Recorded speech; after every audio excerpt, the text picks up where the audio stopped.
안녕하세요. 6학년 2학기 국어 나입니다. 책이 바뀌었습니다. 5단원 글에 담긴 생각과 비교해요 공부를 시작해 보도록 하겠습니다. 이번 시간에는요. 이번 단원에 배울 내용에 대해서 한번 알아보고요. 그리고 간단하게 준비학습 진행해 보도록 하겠습니다. 자, 이번 단원에서는요. 여기 여러분이 길러야 될 역량이 이겁니다. 다르게 생각하기. 예. 비판적인 사고 하는 겁니다. 그래서 선생님이 여기 단원을 시작하기에 앞서서 영상 하나를 준비했습니다. 정말 매우 흥미롭고 눈을 떼기 어려울 정도의 재밌는 영상이거든요. 간단하게 보고 와서 수업 계속 진행해 보도록 하겠습니다. 영상 재밌게 봤습니까? 그죠? 180도 달라진 세상은 또 다른 모습이죠. 자, 이 그림 한번 볼까요? 비트겐슈타인이라는 사람이 그린 그림이라고 합니다. 여러분 눈에는 무엇으로 보입니까? 오리입니까? 토끼입니까? 오리가 맞습니까? 토끼가 맞습니까? 다음 질문도 한번 볼까요? 6이 맞습니까? 9가 맞습니까? 뭐라고 말하기 참 어려운 상황이죠. 그죠? 예. 자, 교과서로 넘어가서 이것과 관련된 이야기들 더 풀어나가 볼게요. 교과서 212쪽과 213쪽 그림을 함께 보세요. 먼저 212쪽 그림을 보겠습니다. 여기에 있는 학생이 신문 기사를 보고 있습니다. 신문 기사에 뭐라고 되어 있냐면 무분별한 우주 개발로 생긴 우주 쓰레기 문제라고 되어 있습니다. 우주 개발의 역사 뒤에 흩어진 잔해들. 이 기사를 보고 이 학생은 이런 생각을 하고 있죠. 무분별한 우주 개발 때문에 우주 쓰레기가 문제되는구나. 그런데 옆에 장면으로 넘어가면요. 우리나라도 인공위성을 발사해서 우주 시대를 열어가고 있군. 여러분, 우주 쓰레기가 뭘까요? 우주로 우리가 쏘아 올린 발사체들이죠. 그렇죠? 같은 발사체에 대한 이야기인데 어느 한쪽에서는 그것을 우주 쓰레기로 또 여기서는 발사한 사실 자체에 관심을 기울이면서 우주 시대를 열어가고 있는 그런 증거로서 인공위성을 바라보고 있습니다. 자, 213쪽의 질문 같이 볼게요. 글을 읽고 글쓴이의 생각을 파악하려면 어떻게 해야 할까요? 두 개의 글에 대한 글쓴이의 생각은 어떻습니까? 한쪽에서는 우주 개발이 어떻다. 우주 개발 앞에 붙은 단어 한번 생각해 볼까요? 무분별한 우주 개발. 우주 개발이 잘 되고 있다라는 거예요. 좀 잘못된 방향으로 가고 있다는 거예요. 잘못되었다, 문제다라는 거죠. 그에 비해서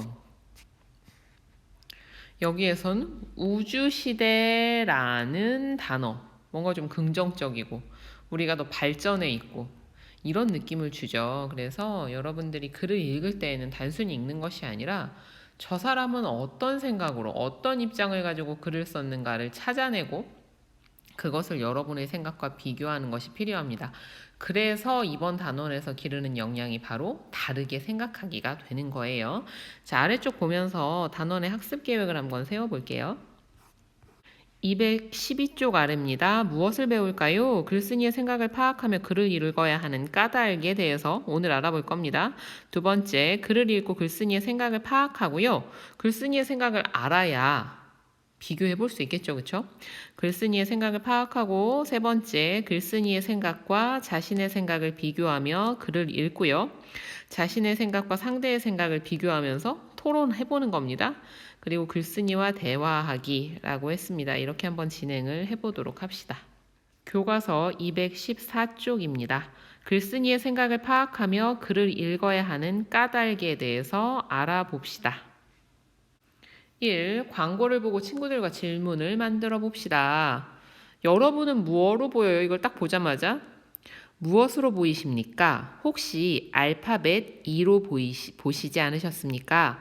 많은 분들이 우리말의 티읕보다는 알파벳의 2라고 생각하셨을 것입니다.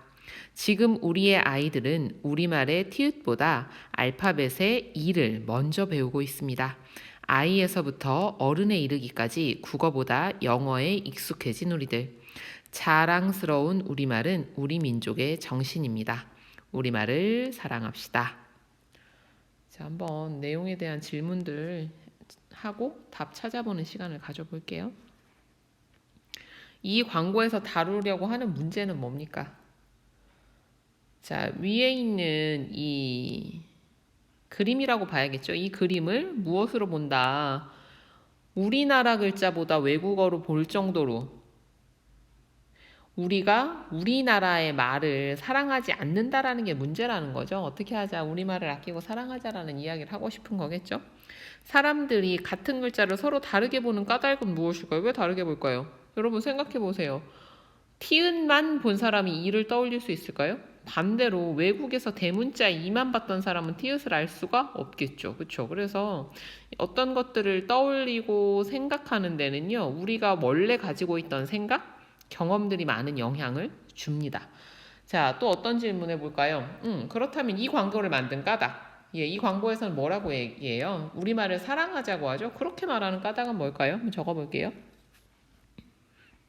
이 광고에서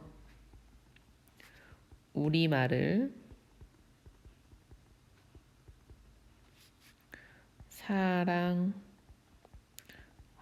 사랑하자고 말한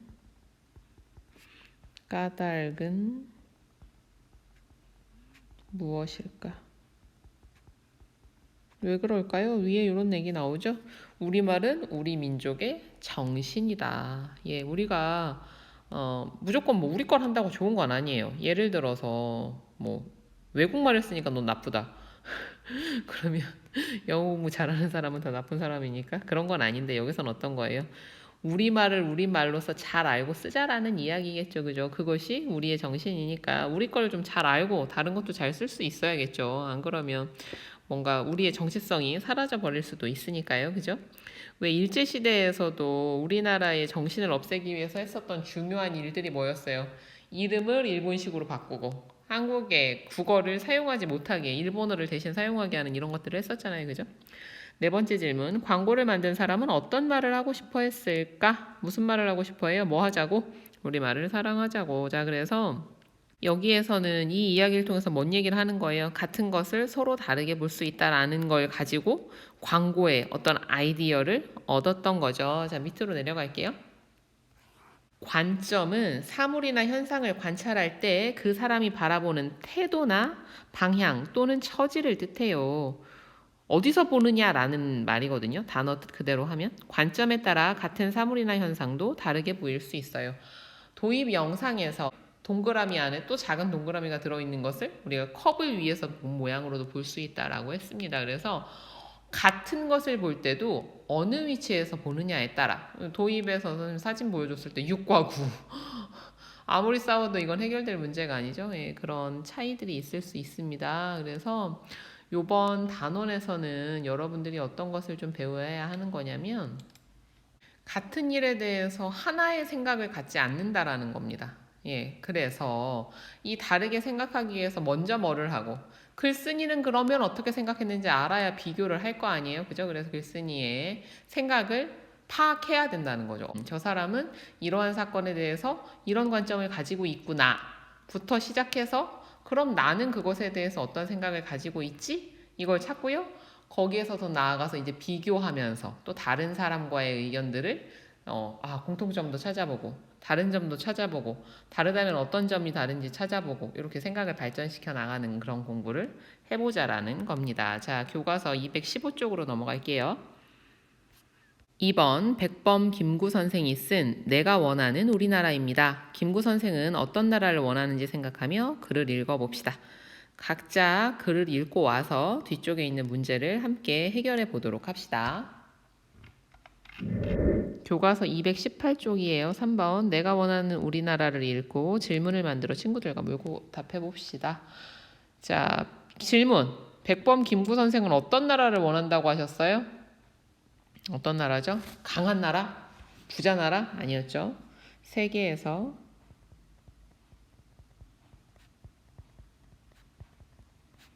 가장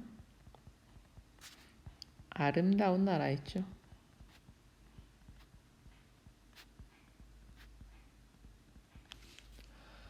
그렇다면 우리나라가 세상에서 가장 아름다운 나라가 되기 위해서 김구 선생님은 우리에게 어떤 것들을 이야기하셨어요? 예, 우리나라의 젊은 남녀가 가지기를 바라는 마음, 이것에 대해서 얘기하셨죠? 이거 한번 질문해 볼게요. 백범 김구 선생이 우리나라의 젊은 남녀가 가지기를 바라는 마음은 무엇이라고 생각하나요? 자, 아름다운 나라가 되기 위해서 뭐가 필요하다고 하셨어요? 인자한 마음, 이런 것들이 필요하다고 했죠? 자, 적어봅시다. 인자하고 어진 덕. 자, 뭐 문제는 두 개지만 우리 조금 더 이야기 한번 해보면 어떤 것들이 좀 더 있으면 좋을까요? 네, 김구 선생님은 이 인류가 현재 어려움을 겪는 일, 불행한 까닭을 뭐라고 생각하셨어요? 인의가 부족하고 자비가 부족하고 사랑이 부족하기 때문이라고 했죠. 이런 문제들을 이제 우리가 이제 막 그 위협도 사라지고 이 글을 쓰셨을 때는 민족이 해방된 이유니까 우리가 그런 것들을 이끌어 나가자는 얘기를 하셨죠. 그래서 백범 김구 선생은 우리가 우리의 문화를 높이기 위해서 어떤 일들을 해야 한다고 하셨어요? 사상의 자유를 확보하는 정치. 내가 옳다고 생각하는 일을 얼마든지 자유롭게 할 수 있게, 물론 한계는 있죠. 남에게 강요한다거나 그 법을 어기는 일, 또 다른 사람을 해치는 일하는 이런 건 안 되겠지만 충분하게 자신의 생각을 펼칠 수 있는 자유가 확보되는 것. 그다음 이제 국민들을 충분한 수준으로 교육하는 것, 이런 것들이 필요하다라고 했습니다. 이런 게 가능할 때 우리나라가 어떤 나라가 된다? 세상에서 가장 아름다운 나라가 될 수 있다라고 얘기를 한 거죠. 자, 그래서 여러분들이 글을 읽을 때 그 내용을 파악하기 위해서는요, 일단 글에 담긴 내용이 무엇인지를 좀 알아봐야 되고요. 그 다음 글에 나타난 표현, 또 인상 깊은 부분들을 묻는 것도요, 글의 내용을 파악하는데 좋은 방법이 됩니다. 이걸 통해서 우리가 뭘 파악할 수 있어요? 글쓴이의 생각을 파악할 수 있겠죠. 4번 백범 김구 선생은 내가 원하는 우리나라라고 글 제목을 정했습니다. 제목을 그렇게 정한 까닭을 쓰고 한번 이야기해 봅시다. 자, 제목은요, 어떤 걸 우리가 제목으로 정해요? 글쓴이의 생각이 잘 드러나야 되죠. 그러면 도대체 무슨 생각을 드러내기 위해서 내가 원하는 우리나라라는 제목을 썼을까요? 백범 김구 선생이 이 글에서 드러내고자 하는 내용이기 때문이겠죠. 그죠? 네. 이 내용을 잘 설명할 수 있기 때문에. 그래서, 글 내용을 잘 설명할 수 있는 제목이기 때문에.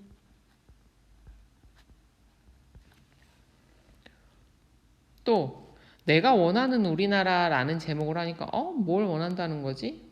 이렇게 해서 사람들의 이 모든 제목들의 목적이기도 한데요. 읽는 이로 하여금 관심을 갖게 하는 거죠. 읽는 이의 관심을 끌 수 있는 제목이기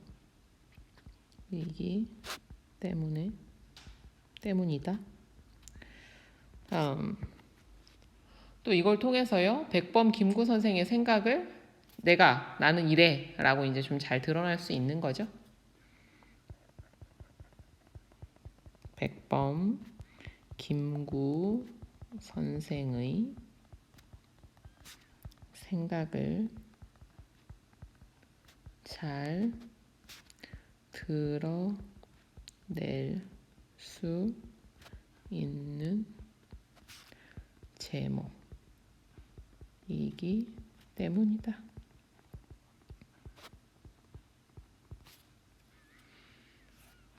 5번 글 내용만 이해하고 읽을 때와 글쓴이의 생각을 파악하며 읽을 때를 한번 비교해 봅시다. 도대체 왜 파악해야 되는지 한번 봅시다.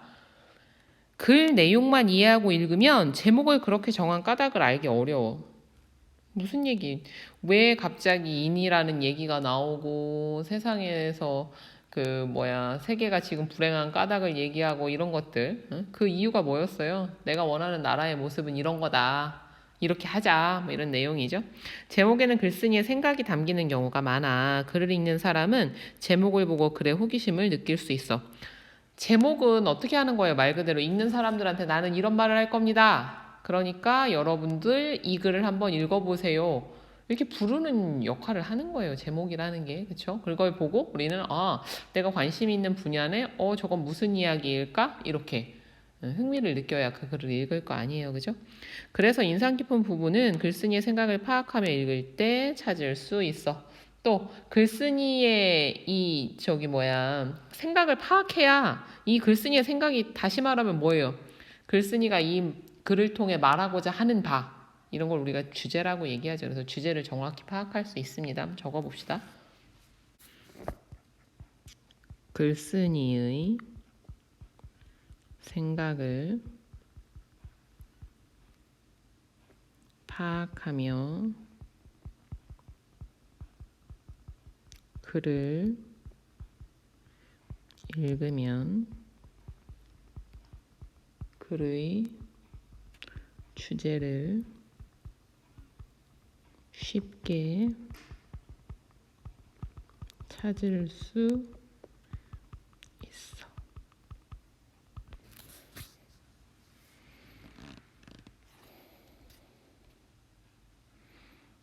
자, 요렇게 해서요. 여러분이 김구 선생님의 글을 읽고요. 우리가 김구 선생님이 하려는 말, 도대체 무슨 생각인지 이런 것들을 한번 찾아봤습니다. 6번, 글쓴이의 생각을 파악하며 글을 읽어야 하는 까닭을 말해봅시다. 글 내용을 좀 더 깊이 있게 이해할 수 있다. 그리고 이 글을 쓴 그 생각, 의도, 이 글을 통해서 이루고자 하는 바, 목적 이런 것들을 알 수 있겠죠? 글쓴이가 글을 쓴 의도와 목적을 알 수 있다. 자, 글에는 글쓴이의 생각이 담겨 있어요. 그리고 글쓴이는 글을 읽는 사람들에게 자신의 생각을 전하려고 노력해요. 자, 그래서 여러분들이 이번 단원에서 도대체 글쓴이가 이 글을 왜 쓴 거야? 그래서 이 글을 통해서 하고 싶은 말이 뭐야? 이런 것들을 좀 깊이 있게 이해하고 찾아갈 수 있고, 더 나아가서는 여러분들이 그 같은 상황에 대해서 여러분들만의 생각을 정리하고 비교하고 또 비판할 수 있는 이런 능력을 길러보도록 합시다. 이번 단원도 열심히 한번 잘 해보도록 해요. 수고 많았습니다. 여기까지 하겠습니다.